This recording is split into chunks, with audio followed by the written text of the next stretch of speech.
children and I've always wanted kids. At the end of the day, I want what God wants for me and whatever my path may be. Even though I would say it would be very fulfilling to have kids, you know, you never know what can happen. I know people that have gone through IVF or had issues having children, and it's like, I don't want to put all my eggs in the basket of like, I have to be a mother. I want kids so bad. And it just doesn't work out. So that's why I'm saying I just want what God wants for me. Hey, before I give my comments, I'm gonna play the video again. Just in case for the people just coming in. But if y'all can go real quick, send this over here into the chat, into the Chase's Discord, and let everybody know I'm live right now. I think I forgot to do it, but y'all do that for me real quick. You know what I'm saying? Do that for me real quick, please, and thank you. But let me play this shit again. All right, here we go. I really genuinely do want children and I've always wanted kids. At the end of the day, I want what God wants for me and whatever my path may be. Even though I would say it would be very fulfilling to have kids, you know, you never know what can happen. I know people that have gone through IVF or had issues having children, and it's like, I don't want to put all my eggs in the basket of like, I have to be a mother. I want kids so bad. And it just doesn't work out. So that's why I'm saying I just want what God wants for me. You know what pisses me off about a lot of these talking points that these women say? They want to go and put it on God. Listen, bro. You're not about to keep playing with guys, and you're not about to keep playing with my guy, bro. Listen.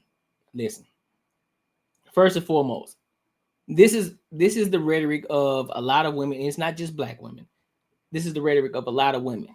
When they get closer and closer to that wall, it's what God, I won't, it's what God think is best for me. No, that's a coping phrase. That's a coping phrase. Because you choose to have these egregious high standards that you don't even fit the criteria of that man that you claim that you want, because you were so focused on traveling when you were in your 20s. You were so focused on your career, all of that shit. And that's fine. That is fine. But what I don't understand is why y'all believe that y'all can't do both. Why do you believe that you can't focus on the career and be in a relationship? Do y'all not know? Now, mind you, there are case studies where you see people who are single, they still become successful because that's all they can focus on. That's true. But what I also found is that other case studies have shown as well, you become 3 times more successful when you're in a relationship, when you're married to a person, than you are single.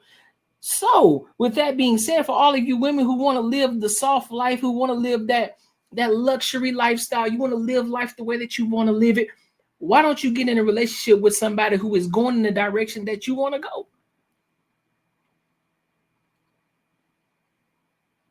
Why do you believe? I always had this mindset. I don't know, maybe it's just me. Maybe it's just because of how I grew up and how the fact that when my parents had me, I'm in my 30s and they still vibrant. They can still move around. I wouldn't want to be fucking 18 years old and my parents 65 years old, bro. Shit, I'm lucky if they make it till I'm 30. You feel me? I never understood, why do y'all believe that it's only a hindrance when you're doing the things the wrong way? When you out here just fucking off just to be fucking off, you fucking off with the wrong dudes. You're not being intentional when you're in these relationships. You just want to have fun because you want to be a thought pocket. You out here dealing with the wrong type of men who ain't going nowhere in life because you so focused on how big his shit is. You focus on the third leg, pause. But now when that time comes, now you pushing 30.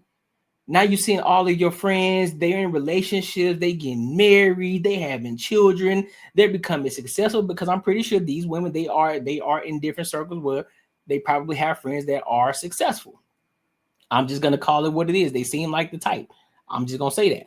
So now you're in this space where you're like, okay, we're all the good men that will, for the most part, a lot of these good niggas are married already. They're already taken. But because your standards are so high, and mind you, there's nothing wrong with having standards. but your standards have to be realistic. Not just having standards just to have standards. You got to be realistic as well.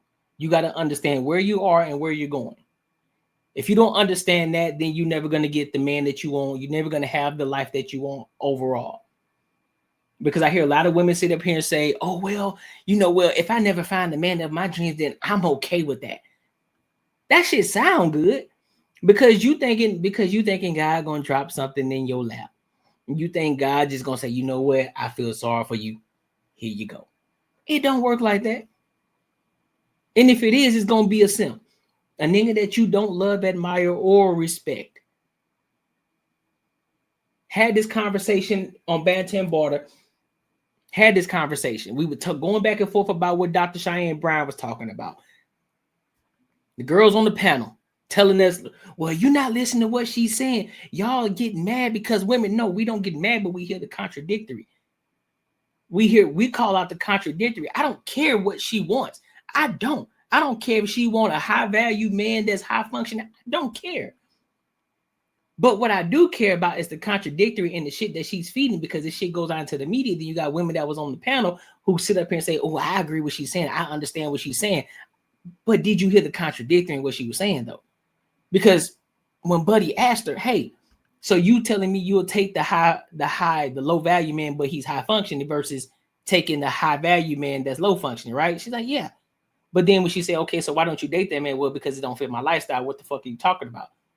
But before that, when you were on the panel when you were on After Dark with Paul Pierce and Azar, you saying that you've been on and off with a dude for a long fucking time. So that tells me, because you deal with certain men, that means he must be of high value, but he has a very low vibration. Why? Because you sit here and said that this man is struggling with his emotional intelligence. He doesn't know how to regulate his emotions, which I don't believe that as well. But we just for the fact that he can't defend himself, I'm just gonna take your word for face value.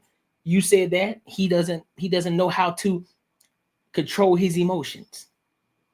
So that's why you just keep him at bay. You just bust it open for him for a couple of times, but it ain't gonna get nowhere. So all this contradictory that she talks about, and you expect me to believe what the fuck she talking about, and then you hear a lot of women come out here and spew the same type of shit, and you think I ain't supposed to call that out? Man, you crazy as hell, bro. But to go back to these girls right here, Shorty, you want the blueprint? Here you go. First and foremost, stop thinking it's about you. It ain't. If you want the family, have your standards. First and foremost, have your standards. That's wonderful. But you got to understand what you qualify for. That's just like putting in the job application. You can't go and put in for the regional manager position when your skills only equate to just a regular employee. I don't care about your power. I don't care about, you're speaking it into existence. That shit don't work if you ain't put the work in. If the skills and preparation and all that don't come with it. It don't work like that. You're not going to magically get the fucking regional position. You're not. You got to put in the work. You got to put in some sweat equity. You got to put the work in to get there. You got to build the skills up to get to that point. You got to shake some hands. You got to play the game a little bit in order to get to that point. You got to talk to the right people. You got to go to a couple of those after parties. What you call them? The company parties. You got to go to a couple of those. Shake some hands. Shake the right hands. Get into the right circles. So this is the same thing with men. You got to understand what it is that you qualify for. And then if that man is on the same path, that man that you find yourself attracted to, you figure out that he's on the same path as you, but he may not be the high value in regards to, let's just use Dr. Cheyenne Bryant's terminology. High value meaning he's not making that much money yet, but he's on the verge of getting there. You should want it, and then y'all have the same values, the same principles, everything aligns. He just ain't making that money yet. That's the person you probably want to get entangled with. Jump on his road, jump on his line, and get on that program. And y'all can build together. Y'all can grow together. That's what it's about. It ain't about the person being at the finish line. Because when I got here at the finish line, guess what that phrase is gonna be then? Bitch, you weren't here shooting with me in the gym. You weren't here showing me in the gym. What makes you think you run anything over here? Then that's gonna be a whole different conversation. See what I'm saying? Then that's when them prenuptials come tagging along. That's all I'm saying. That's all I'm saying, bro. But hey, listen, do what you will. But I just gave you a solution though. Sometimes you just gotta date within